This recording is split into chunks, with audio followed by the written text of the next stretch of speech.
Boa tarde a todas, boa tarde a todos. 15h30, terça-feira, dia 28, está começando a live do isolamento, né?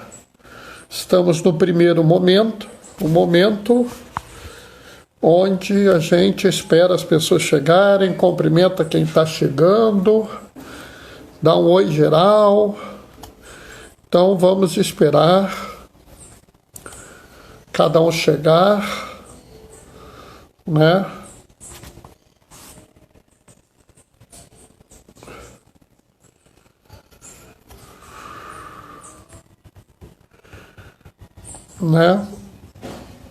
Continuamos avaliando, acompanhando a leitura do Evangelho dia a dia, né? Continuamos no capítulo 6, que é o capítulo do Pão da Vida. Chegou alguém? Oi, Fátima, tudo bem? Seja bem-vinda.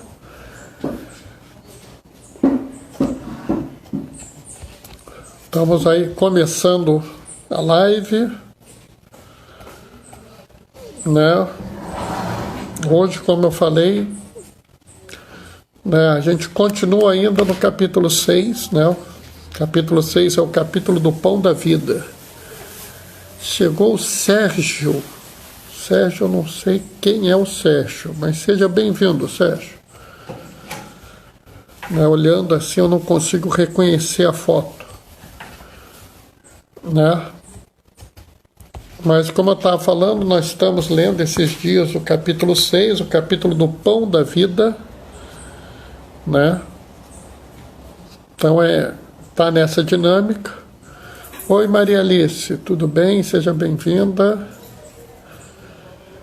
Então nós estamos nesse primeiro momento, o momento que as pessoas estão chegando, quem está cumprimentando cada um, cada uma, né?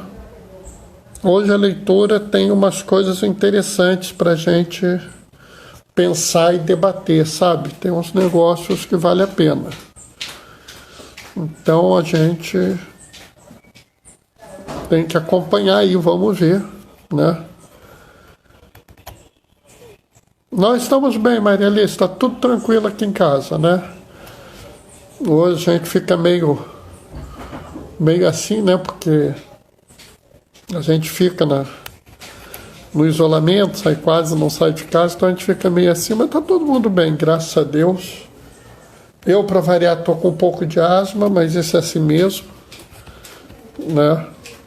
Aí que eu fico pensando, né? Eu já sei quem é o Sérgio. Oh, meu Deus, que surpresa boa. Boa tarde, Sérgio. Sérgio é um diácono, amigo meu. Seja muito bem-vindo, Sérgio. Imagina, se eu não tivesse isolado, eu ia ficar preocupado agora, achando que eu estava com Covid. Já imaginou o medo? Mozinho, Maria Alice está mandando um beijo para você. Um beijo também, cara. Para todo mundo. E aniversário do Djalma hoje. Mas ele não entrou ainda.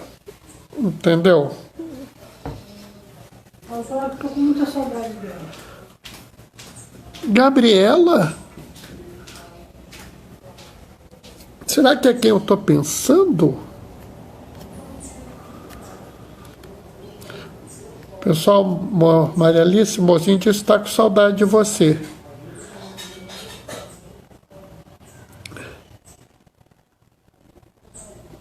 Exatamente, Sérgio. É quem eu estou pensando mesmo.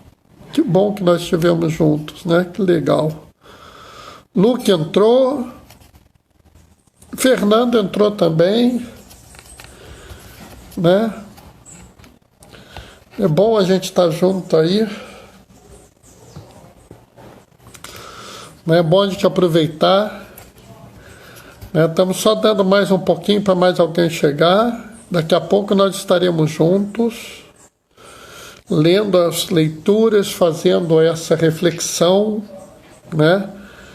Marcelo e Celinha entraram, sejam bem-vindos. Lembrando que essa semana, enquanto a gente estiver lendo o capítulo 6 é conhecido pelo Pão da Vida, né? Então Mas dentro do pão da vida tem um monte de coisas importantes. Rita, paz e bem, Rita. Então, assim, cada dia a gente vai trabalhar um pedaço desse capítulo, porque é o que a igreja pede para a gente, né? Eu tenho feito sempre as leituras desse dia. Denise, seja bem-vinda. Estou aqui esperando o nosso amigo Djalma chegar, mas ele não chega. Eu acho que ele está comemorando o aniversário dele. Deve estar comendo um bolo escondido de nós, entendeu? Fazer o quê? Bom, vamos começar a nossa leitura do Evangelho para a gente fazer reflexão. Eu volto a lembrar que eu normalmente faria todas as leituras e a gente refletiria sobre tudo, mas acho que fica muito enfadonho, né, ficar lendo todas as leituras aqui. Então, leio o Evangelho e a gente trabalha basicamente o Evangelho, né? Então, vamos nós. O Senhor esteja convosco, Ele está no meio de nós. Proclamação do Evangelho de Jesus Cristo, segundo João. Naquele tempo, a multidão perguntou a Jesus: que sinal realizas para que possamos ver e crer em ti?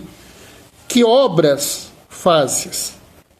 Nossos pais comeram o maná do deserto, como está na Escritura: o pão do céu deu-lhes de comer. Jesus respondeu: em verdade, eu vos digo, não foi Moisés quem vos deu o pão que veio do céu. É meu Pai que vos dá o verdadeiro pão do céu.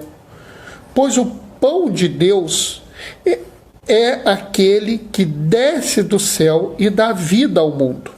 Então pediram: Senhor, dá-nos sempre desse pão. Jesus lhes disse: eu sou o pão da vida. Quem vem a mim não terá mais fome. Quem crê em mim nunca mais terá sede. Palavra da salvação. Bom, aqui nós temos o momento aonde claramente Cristo fala: eu sou o pão da vida, né? É justamente por essa frase que as pessoas chamam esse capítulo do pão da vida. É justamente baseado nesse pedaço. Na verdade, toda a dinâmica desse capítulo é falando sobre isso, né? Você tem a multiplicação dos pães no início e vai indo até o momento onde Cristo fala sobre o pão da vida. E aqui você tem algumas coisas importantes que a gente tem que prestar atenção. Algumas coisas que a gente não pode ignorar, porque senão a gente perde parte da dimensão disso, né? Então, é importante a gente notar aqui que na cabeça das pessoas da época, Moisés era alguém assim extremamente importante. Né? Para se ter uma ideia, a lei que mantinha a cabeça das pessoas, a lei que garantia que as pessoas teriam a salvação, era chamada lei mosaica, porque era a lei que Moisés tinha dado para eles. Ou seja, eles entendiam que aquela lei seria dada a eles por Moisés. Eles entendiam que o maná veio por Moisés. E aí eles vêm para Jesus e falam: mas que sinal você traz para a gente acreditar que você é você? Porque, afinal de contas, Moisés nos deu o pão do céu, mas e você fez o quê? É interessante, porque Jesus poderia ter respondido isso de duas formas. Jesus poderia ter virado para eles e falado: eu sou Deus. Ele poderia ter feito um sinal, né? Ele poderia ter feito com vários sinais, né? Eu não sei se vocês se lembram que a gente lê, né, pouco depois da multiplicação dos pães, né? Ontem a gente lê assim: Depois que Jesus multiplicou o pão e alimentou 5.000 pessoas, ele andou sobre o mar e fez não sei o que, não sei qual, não sei o que. Então, andar sobre o mar, para João, era assim uma coisa boba, né? Um sinalzinho. Andou sobre o mar, é algo assim que não deu muita importância naquele momento. Então, Jesus poderia ter feito um sinal. Eu vou pegar esse pedaço de pão aqui, de pedra aqui, vou transformar em pão. Ele podia ter feito, brotar água de uma pedra, ele podia ter feito, sei lá, uma árvore virar um passarinho e pronto. Podia. Ele podia ter confrontado aquelas pessoas e dito que era Deus e pronto. Podia. Mas ele não faz nada disso. Ele aproveita aquele momento para dar um ensinamento às pessoas. Ele coloca as coisas no devido plano. Olha, não foi Moisés que deu o pão para vocês. Não foi Moisés que deu o pão que desce do céu. Quem deu o pão que veio do céu foi meu Pai. Ele é que dá o verdadeiro pão do céu. Ou seja, ele aproveita aquele momento para corrigir alguma visão distorcida. Ele aproveita aquele momento para adequar o entendimento das pessoas. As pessoas precisam entender que Moisés não era a base, e a base era Deus. Então ele corrige esse problema. E quantas vezes nós podemos corrigir problemas, corrigir um mau entendimento, uma má compreensão das coisas, desde que a gente não se deixe tomar, às vezes, pela nossa arrogância, pela nossa prepotência, pela nossa soberba. Então, há essa possibilidade. Há a possibilidade de você aproveitar uma situação onde as pessoas têm um determinado engano e você aproveita isso para corrigir o engano. Isso é importante. Então, nós temos que aproveitar esses momentos. Há também uma coisa muito interessante que ele vira e fala: aquele que crê em mim nunca terá fome, né? Quem vem a mim nunca terá fome, quem crê em mim nunca mais terá sede. Então ele mostra que se você vai ao encontro dele, você será saciado. Né? O que a gente precisa entender é que isso não necessariamente passa por uma realidade absolutamente física. Né? Não quer dizer que se eu acredito em Deus eu nunca mais vou ter sede, porque a gente tem sede. Né? Não é por aí. Mas ele traz uma coisa aqui que as pessoas talvez não tenham dado importância. É muito interessante, porque às vezes algumas coisas passam na nossa leitura e a gente quase não nota.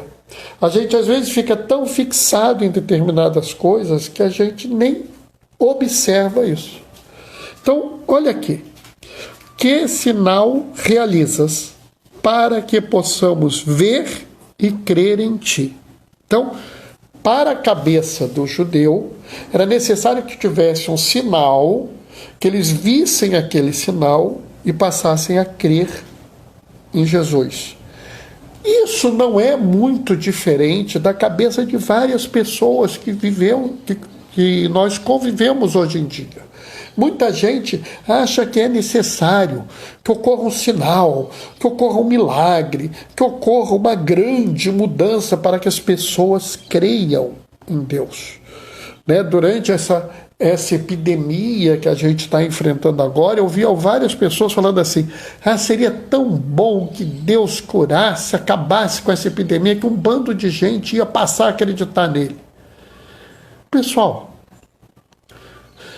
eu gosto muito de uma frase do diretor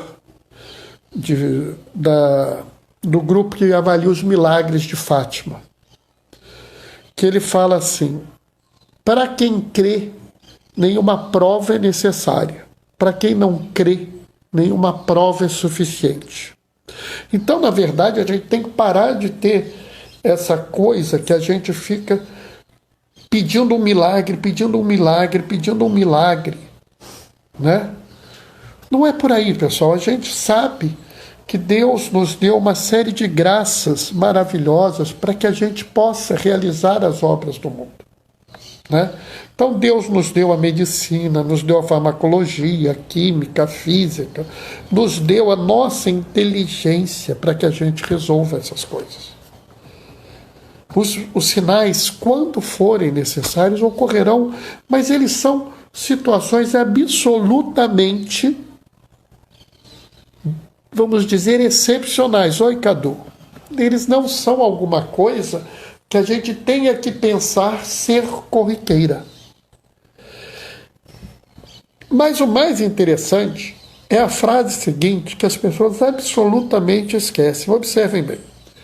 Que sinal realizas para que possamos ver e crer em ti? Que obras fazes? Que obra fazes? Então, é novamente a questão que a gente esbarra toda hora, né, no Evangelho de João. Como vai encontrar falas disso em Mateus, Lucas e Marcos? Que obras fazes? É interessante porque eles pedem que Cristo mostre uma obra. Eles pedem que Cristo mostre algo ali, palpável, visível. E antes que alguém critique isso, eu quero dizer que isso é algo esperado, né? O nome disso é testemunho. O nome disso é testemunhar Jesus, é testemunhar a missão de Jesus, é testemunhar o amor de Deus no mundo. E essa que é a questão central e que às vezes a gente abre mão. A fé que nós professamos, ela é uma fé que tem a questão do testemunho. Não adianta nada eu viver dizendo que sou um cristão e não me comovo pelo sofrimento e pela dor das pessoas. Não adianta eu dizer que eu sou um cristão e não busco a paz e a harmonia no mundo, a começar na minha casa. Mas se eu tenho que pensar isso no mundo inteiro, não adianta eu dizer que eu sou um cristão se eu sou uma pessoa que semeia discórdia, eu sou a pessoa que semeia o crime. Eu, para ser um cristão, eu tenho que ter as minhas obras. Porque se as pessoas cobraram de Jesus a obra dele, observa bem, oi Andréia, observa bem, Jesus já tinha curado um monte de gente. Jesus já tinha multiplicado os pães. Jesus já tinha andado sobre o mar. E as pessoas perguntam para ele, que obra fazes? Porque na cabeça das pessoas, o profeta, o rabino, o mestre, ele faz obras. E a gente deve entender isso como nosso testemunho de vida. Como é que nós testemunhamos a nossa adesão a Jesus? Como é que nós testemunhamos que acreditamos que Jesus é Deus encarnado, que se formou homem? Como é que nós testemunhamos que Deus amou tanto o mundo que mandou seu Filho unigênito para salvá-lo? Como nós fazemos isso? Porque do mesmo jeito que aquelas pessoas perguntaram a Jesus, que obra fazes? Jesus pergunta para nós, que obra fazes? Novamente, não é para ninguém responder aqui, porque se a pessoa for responder de chofre, assim provavelmente ela não tem nada para apresentar, a não ser que seja alguém muito excepcional, né? O que é importante é a gente entender, né, que a nossa fé, ela se materializa nas nossas obras. né? De vez em quando alguém me pergunta: Bernardo, a gente é salvo pela fé ou pelas obras? Porque tem uma discussão sobre isso, né? Eu vivo lembrando as pessoas, né, que nós temos assim, duas grandes pistas. Uma é Mateus e o outro é o Concílio de Trento. Trento fala: o homem é salvo pela fé através das obras. Ou seja, as obras são parte integral da fé de um católico, a fé de um cristão é estruturada, parte dela, pelas obras. Os judeus ali perguntaram a Jesus: que obra fazes? Nós também seremos questionados por isso. Que obra você fez? Que obra você criou no mundo? Né? É claro, e a gente tem que entender isso, que a nossa relação com Deus não é a relação de um contador, não é a relação de um carrasco. Pelo contrário. Pelo contrário. Nós seremos avaliados, mal seremos julgados, né? O pessoal fala: você vai ser julgado. Eu acho que nós vamos ser confrontados, talvez, com o que nós fizemos no mundo. Será mostrado o que nós fizemos no mundo, mas, acima de tudo, nós devemos pensar isso hoje e não na eternidade. Hoje, qual é o nosso testemunho? Hoje, o que nós apresentamos para o mundo? Hoje, se virarem para nós de falar: que obra fazes? O que nós vamos dizer? O que nós podemos falar? Como nós estamos testemunhando Jesus para o mundo? Que Jesus nós estamos apresentando para o mundo? O nosso Jesus ou o Jesus mesmo? Porque tem gente que apresenta um Jesus aí que é diferente do Jesus que está nos evangelhos. Apresentam um Jesus que parece que é o Jesus deles, né? Eu vivo falando da teologia do retalho. A pessoa que vai lá, corta o pedacinho do versículo que ela quer para mostrar ao mundo, né? É a pessoa que pega esse texto e vai encontrar um pedaço desse texto para falar do que ele quer falar, né? Eu costumo dizer que a gente tem de tudo para encontrar. O que a gente tem que pensar é realmente o que a gente está testemunhando, né? A gente pode e deve testemunhar. Agora, a gente pode e deve testemunhar porque a gente acredita em Jesus. A gente pode e deve testemunhar porque a gente sabe que Jesus é Deus encarnado, que veio ao mundo para nos salvar. Ele veio ao mundo por uma mensagem de amor, com o objetivo claro de nos mostrar o que é bom, o que é belo e o que é justo. Bernardo, quem foi que falou isso? Que negócio de belo. Quem falou isso foi Duns Scoto. Duns Scoto, para quem não sabe, é um teólogo franciscano que apenas é o segundo defensor, não é o primeiro, é o segundo defensor da Imaculada Conceição de Maria. O primeiro é São João Damasceno, mas isso é outra história, pula, que isso é longo, mas é longo que é um negócio. A gente tem que entender que quando Jesus vem ao mundo, as pessoas, ele é recebido pelas pessoas segundo a cabeça das pessoas. E na cabeça das pessoas é necessário que ele mostre que ele é Deus, porque era dificílimo entender isso. Nós vivemos já numa outra realidade, nós sabemos que Jesus é Deus, ninguém está preocupado com isso, isso para nós é ponto pacífico, está resolvido. O que a gente tem que entender é como nós testemunhamos que acreditamos que Jesus é Deus. E se a gente for fazer esse testemunho tem que ser baseado no amor. Esse testemunho tem que ser baseado na solidariedade. Esse testemunho tem que ser baseado no perdão. Esse testemunho tem que ser baseado na preocupação com o próximo, né? Amai a Deus sobre todas as coisas e ao próximo como a ti mesmo. Foi o que ele falou. Então, quando nós tivermos que falar das nossas obras, quando algum dia alguém virar para a gente questionar: que obra tu fazes? Que nós possamos apresentar as obras que mostram ao mundo que nós acreditamos que Jesus é o Filho de Deus. Que obra é essa?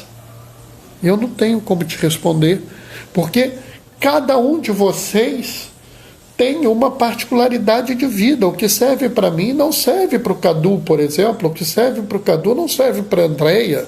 O que serve para a Andréia não vai servir para a Maria Alice.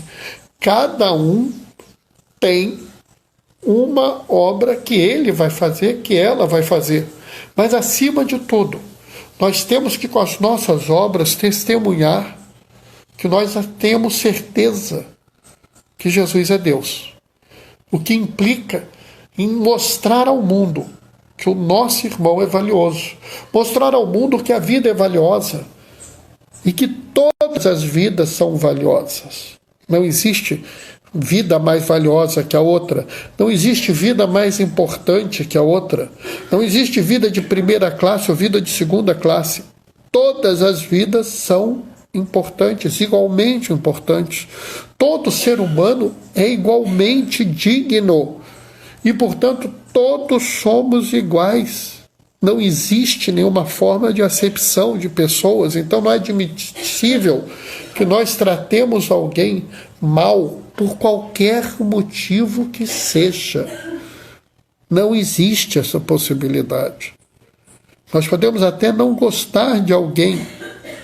É normal, é totalmente aceitável. O que não podemos é, porque eu não gosto de alguém, eu tratarei ele mal. Ou pior ainda, porque esse alguém tem alguma característica, eu tenho um preconceito, eu discrimino essa pessoa. Isso não é obra de quem acredita em Jesus. Isso é obra de quem não acredita em Jesus. Então, vamos nos guiar pelo que Jesus nos ensinou. E vamos seguir no mundo, ajudando as pessoas. Vamos seguir no mundo, garantindo que todos tenham vida e tenham vida em plenitude. Eu sei que talvez a gente precise não ter as melhores coisas do mundo para garantir que todos tenham o mínimo necessário. Mas o que não é possível é a gente dizer que eu sigo Jesus e me conformar com ver pessoas que não têm o mínimo para garantir o bem comum delas. E não sou eu que falo isso, é a doutrina social da igreja. Não sou eu que digo que uma das funções da igreja, uma da função das pessoas é garantir, né, que todos tenham o necessário para a sua subsistência. Não interessa isso. Eu tenho que lutar por isso, mesmo que eu não consiga. Eu tenho que fazer o esforço de obter o melhor para todos, né? Eu sei que é difícil, mas faz parte da nossa, vamos dizer, nosso testemunho. Faz parte da nossa obra, né? Tem alguém aqui fazendo uma intervenção. Meu irmão diácono, dos Sermões de Santo Agostinho. Não há ninguém que não ame. A questão é saber o que se deve amar. Muito boa intervenção, Sérgio. Muito bom. O que eu devo amar? Né? Essa é uma resposta essencial para quem quer apresentar uma obra, quem quer apresentar um testemunho. O que eu devo amar? Eu devo amar a Deus? Eu devo amar o dinheiro? Eu devo amar os meus irmãos? Ou devo amar uma outra coisa? Né? Muito boa intervenção, Sérgio. Valeu, muito obrigado. Estão vendo? Né? O Sérgio está trazendo aí uma parte, inclusive, que eu não me lembrava, acho que eu nunca li essa parte. né? Mas isso só mostra, né, como a igreja fala uma coisa só. Né? Nós devemos, a questão é saber o que se deve amar. Muito boa colocação isso. O que é importante na nossa vida hoje? O que nós pomos o nosso amor? O que nós pomos o nosso bem-querer? O que é o nosso desejo? Né? Isso é uma colocação que mostra como isso é importante. É a segunda leitura do ofício de leituras de hoje. Está vendo, pessoal? O ofício de leitura, para quem não sabe, faz parte da liturgia das horas, né? Sérgio fez uma das horas opcionais de hoje, né? Que é o ofício das leituras. Estão vendo como vale a pena a gente investir no conhecimento da igreja, na leitura das coisas? Olha aí, tá vendo? Bom, então, pessoal, para a gente encerrar, porque senão vai ficar muito longo, vocês vão ficar já sem paciência, vamos decidir que obra nós vamos apresentar ao mundo. Vamos decidir o que nós vamos amar. E vamos sempre nos decidir por seguir o que Jesus nos ensinou, mesmo que seja difícil. Lembrando que nunca Ele vai nos dar um fardo pesado.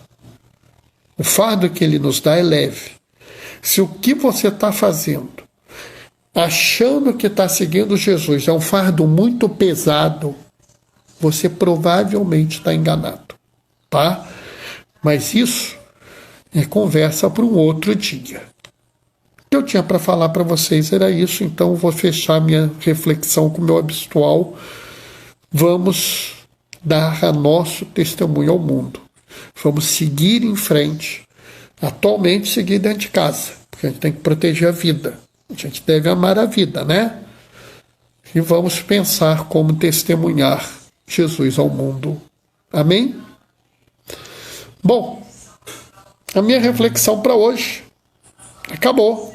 Não sei se tem aqui alguém que queira fazer alguma participação, né? Andréia fez uma participação aqui, né? Deu saúde para você, mozinho. Mozinho está agradecendo, Andréia. Maria Alice já fechou com a amém dela, né? Eu e Maria Alice, quando a gente está na celebração da palavra, eu sempre termino, né, com amém, né? E as pessoas respondem, né? A Maria Alice fez aqui a nosso fechamento habitual na celebração da palavra, né? É importante que a gente sempre tente seguir adiante, né? Que a gente nunca se deixe levar e nunca se deixe desesperar, pessoal. Por mais difícil que pareça que tenha as coisas, por mais difícil que a gente fique, a gente não pode se desesperar. A gente tem que ser responsável, a gente tem que ser comprometido com a vida, né? Se tiver difícil, a gente vai dar um jeito, mas a gente não pode se desesperar, tá? Maria Alice está com saudade. Estamos todos com saudade, né? Quando isso acabar, a gente vai ter que fazer uma grande celebração, né? Uma celebração onde a gente vai poder dizer claramente a todos, né? Essa foi a nossa obra esse ano. A nossa obra foi lutar pela vida, foi garantir às pessoas o que era necessário para que elas enfrentassem o mal, né? Nunca vamos achar que a gente fez pouco. Tudo que a gente puder fazer, a gente vai fazer e vai fazer bem. E vai trazer muito bem aos outros, né? Nunca se deixem levar achando que eu sou insignificante, eu faço tão pouco. Acreditem em mim, o que vocês fizerem vai ser bom. Não se mede o esforço das pessoas pelo volume, né? Se lembra da oferta da viúva, né? Ela dava o que faltava para ela. O que a gente acaba fazendo é isso, a gente abre mão de alguma coisa para dar aos outros. O importante é que a gente não deixe nunca de testemunhar, de fazer a nossa obra. Bom, por hoje eu vou fechar aqui, né? Fátima também está dando amém, mas Denise também, que bom. Vou fechar aqui, não sem antes dar a minha bênção, né? Sérgio, que pena que a gente não pode fazer junto, né, Sérgio? Senão eu pedia para você dar a bênção junto comigo. Mas não tem problema não, daí você dá a bênção também. O Senhor esteja convosco, Ele está no meio de nós. Por intercessão de quem eu vou pedir? São Damião de Molokai, desça sobre vós e permaneça para sempre. A bênção do Deus Todo-Poderoso, Ele que é Pai, Filho e Espírito Santo. Amém. Levai a todos a alegria do Senhor ressuscitado, sem sair de casa. Fiquem em paz, fiquem seguros. Que Deus os acompanhe. Graças a Deus. Sérgio deu a bênção por intervenção de São Bento, tá? Olha bem, a bênção hoje foi dada por 2 diáconos, né? Eu por São Damião de Molokai e o Sérgio por São Bento, né? Então, que coisa boa, né? Olha só, que bom a gente ter tido um irmão de diaconato aqui nos abençoando também. Pessoal, até amanhã, 15h30, com uma nova live do isolamento. Quem não viu, quem perdeu, quem quer rever de novo, não tem problema. Daqui a pouco, agora eu ponho no History e vai lá pro YouTube, tá? Mais tarde eu ponho o link aqui. Um abração. Tchau, tchau. Até amanhã.